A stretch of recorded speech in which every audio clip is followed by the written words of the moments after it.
Bom dia, pessoal. Tudo bem?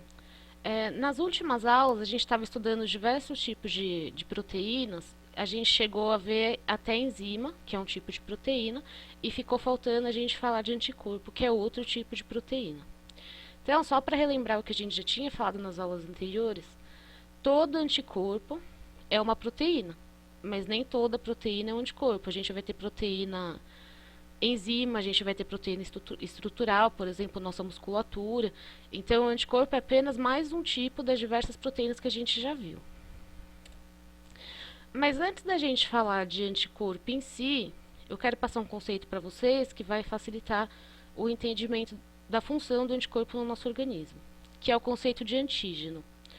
O que é um antígeno?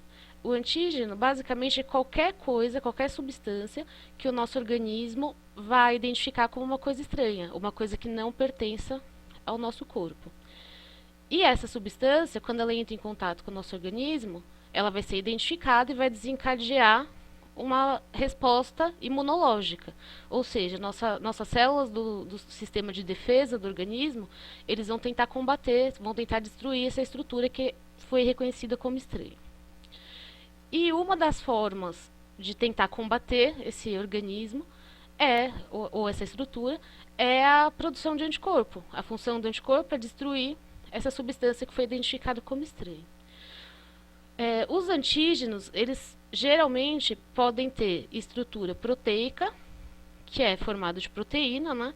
Ou eles podem ser formados por polissacarídeos. Para quem não lembra, polissacarídeo basicamente é um tipo de carboidrato, né?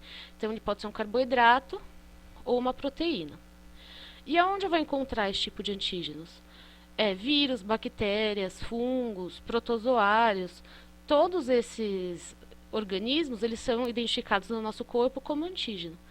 Mas precisa ser um vírus inteiro para desencadear uma resposta imunológica? Não, às vezes um pedacinho do vírus ou um pedacinho da bactéria, uma proteína presente no vírus ou nessa bactéria já é suficiente para desencadear essa resposta do nosso organismo, essa resposta imunológica. E aí, das respostas do organismo é a presença desse antígeno, é a produção de anticorpo. É uma das respostas, não é a única, tá, pessoal? Eu coloquei aqui um esqueminha mostrando como que é a estrutura de um anticorpo. Então, aqui a gente pode perceber que vocês estão vendo que a gente tem proteínas aqui representadas de azul e proteínas representadas de amarelinho. O que acontece aqui, gente? O anticorpo ele é formado basicamente por 4 cadeias de polipeptídeo. O que é polipeptídeo mesmo? A gente já falou disso em outras aulas. São proteínas. Então, em azul, eu tenho representado o que a gente chama de cadeia pesada, que são essas cadeias mais longas. E em amarelo, a gente tem o que a gente chama de cadeia leve.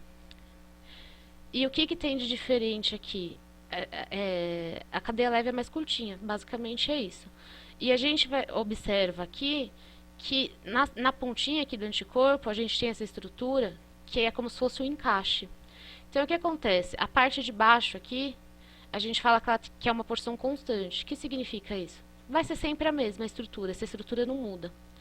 Essa parte que a gente chama de parte variável, ela tem um encaixe aqui na ponta.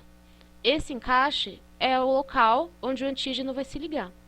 E justamente por ser o local onde o antígeno se ligue, é uma porção que a gente chama de porção variável. Ela vai variar dependendo do antígeno que esse anticorpo é capaz de reconhecer. Então aqui eu vou ter diversos formatos. E por isso que vai variar de acordo com o antígeno que esse anticorpo reconhece. Outra coisa, mas aqui só mais a título de conhecimento mesmo, porque eu acho que vocês ainda não tiveram isso em química. O nome da ligação, essas proteínas, essas cadeias de polipeptídeo, elas são ligadas. Vocês estão vendo que aqui tem ligação. Elas são ligadas para formar o anticorpo. O nome da ligação entre essas cadeias é ponte de sulfeto, a gente chama, tá bom? Vocês vão ver isso em química mais pra frente, mas por enquanto não é uma coisa que vocês precisem saber exatamente como acontece. Mas a título de curiosidade, o nome da ligação é ligação de sulfeto ou ponte de sulfeto. E quem produz o anticorpo no nosso organismo? De onde sai o anticorpo? O anticorpo ele é produzido pelos linfócitos B, que é um tipo de célula que está presente no nosso sangue e faz parte do nosso sistema de defesa do organismo. Depois, mais para frente, quando a gente for estudar sangue, de novo a gente vai estar falando de linfócito B. Mas agora o que vocês precisam saber é que o linfócito B é o tipo de célula que produz anticorpo. Então, como acontece essa resposta à presença de um antígeno? A gente vai ver aqui, ó, isso aqui é um linfócito B, um esquema de linfócito B, né? E vocês estão vendo que aqui, na parte externa do linfócito B, ele expressa diversos antígenos. Esses antígenos, eles são específicos para... Diversos antígenos não, desculpa, diversos anticorpos. E esses anticorpos, eles vão ser específicos para cada tipo de antígeno. Então, são vários anticorpos na parede do linfócito B. Então, o que vai acontecer? O linfócito B está lá circulando no nosso organismo, no nosso sangue. Quando, eventualmente, ele encontra um antígeno, que aqui está representado por essas bolinhas vermelhas. Quando, eventualmente, ele encontrar um antígeno que se encaixe perfeitamente aqui no anticorpo dele, o que vai acontecer com esse linfócito B? Ele começa a se proliferar, a se multiplicar. Tá vendo que aqui eu tinha um linfócito B, depois que ele encontrou o antígeno, ele forma vários linfócitos B. Porque o objetivo agora é produzir anticorpo para destruir esse antígeno. Então ele se prolifera bastante. E o que vai acontecer? Uma boa parte desses linfócitos B que se proliferaram, eles vão formar um tipo celular que chama plasmócito, que é esse que está representado aqui em cima. Qual que é o objetivo de um plasmócito? Basicamente, os plasmócitos eles vão produzir grande quantidade de anticorpo e vão secretar esses anticorpos para tentar destruir esses antígenos que foram encontrados. Mas uma segunda parte desses linfócitos B que foram produzidos, eles vão se transformar, eles vão ficar no nosso sangue como o linfócito B, que a gente chama de linfócito B de memória. O que significa isso? Significa que esse linfócito B vai ficar lá no nosso sangue para sempre, e qualquer segunda exposição que esse corpo tiver esse antígeno, eu já vou ter linfócito B em quantidade suficiente para atacar esse antígeno que está em contato com o nosso organismo. Então, eu vou ter uma resposta aqui, na segunda exposição ao antígeno, muito mais rápida, porque eu já tenho células de memória preparadas para atacar esse antígeno. Na primeira exposição, eu não tenho célula de memória ainda. Ok? Eu coloquei aqui um gráfico que mostra exatamente isso que eu acabei de falar. O que acontece na primeira vez que o nosso corpo tem contato com o antígeno e o que acontece na segunda vez que o corpo tem contato com esse antígeno. Então, vamos ver aqui, ó. Essa primeira parte do gráfico, essa primeira curva, ela está mostrando o que acontece com o corpo na primeira exposição ao antígeno, que a gente chama de resposta primária. Então, essa seta vermelha, ela indica que acabou de acontecer a primeira exposição, ou seja, o antígeno acabou de ser encontrado pela primeira vez no corpo do indivíduo.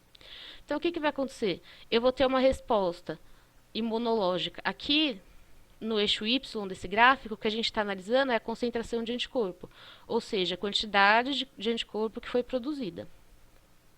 Então, a gente consegue observar aqui, ó, após o primeiro contato com esse antígeno, eu vou ter um aumento na produção de anticorpo, lembrando que a gente acabou de ver no slide anterior que os linfócitos B eles estão se proliferando e formando plasmócitos que vão liberar anticorpo no sangue. Então, o que vai acontecer aqui é que eu vou ter um aumento da concentração de anticorpo, porque eu estou produzindo anticorpo. Só que a gente consegue observar aqui que essa curva ela não é uma curva muito alta, né? É uma curva que aumenta a concentração de anticorpo, mas é uma curva que não eleva muita concentração e que também demora um pouquinho para começar a responder à exposição. Então, a concentração de anticorpo no sangue aqui demora um pouco mais, essa resposta é um pouco mais demorada.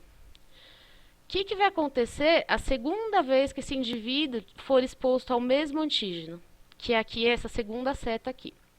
Que acontece? Aqui eu já tenho células de memória no sangue, ou seja, meu organismo já tem célula preparada, já tem linfócito B preparado para atacar esse antígeno. Então, o que vai acontecer?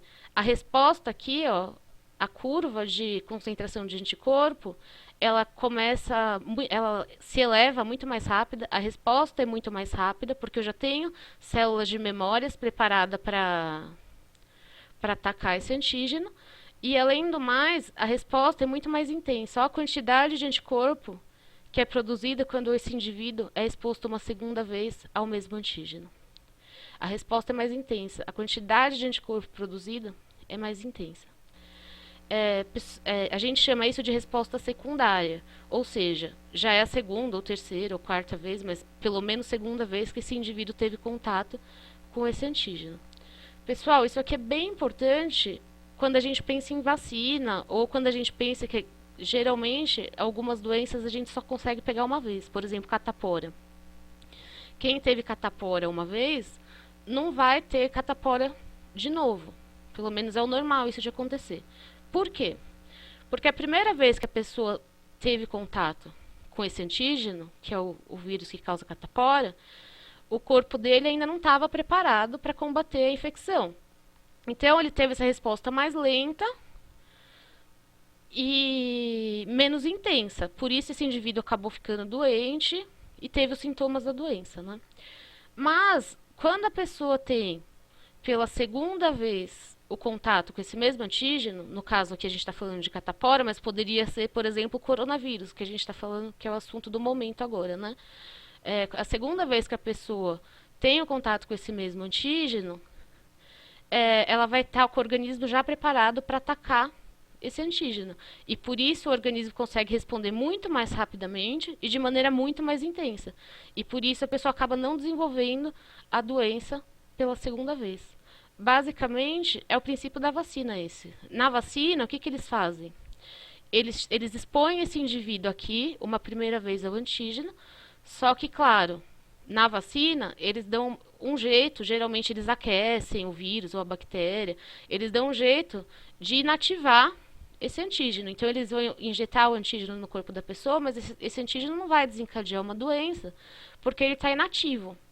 Mas, apesar de não desencadear os sintomas, o organismo vai reconhecer esse antígeno como um antígeno, como um corpo estranho, e vai ter essa resposta aqui. E vai estar produzindo células de memória. Então, quando eventualmente essa pessoa tiver de fato exposição com esse antígeno, ela já tem células de memória preparadas para combater o antígeno. E aí, por isso que após a pessoa estar vacinada para uma determinada doença, ela não pega mais a doença, porque ela já tem anticorpo suficiente para combater essa doença antes dela se manifestar, antes dela desencadear os sintomas. Basicamente é isso, e basicamente é o que a gente precisa agora para tentar combater esse vírus que está deixando a gente em casa, todo mundo de castigo, né? Essa aula é bem curtinha mesmo, não tinha muita coisa para falar. Eu estou deixando aqui uns exercícios para vocês fazerem. No final da aula eu vou corrigir esses exercícios, eu passo o gabarito. E até o final da aula eu estou disponível aqui no WhatsApp de vocês. Qualquer dúvida que vocês tiverem com os exercícios ou com relação à aula, é só me mandar as perguntas que a gente vai respondendo. Ok, pessoal? Obrigada. Fiquem em casa, se comportem, fica todo mundo quietinho em casa, que a gente está precisando disso agora, tá bom? Até a próxima aula. Tchau, tchau.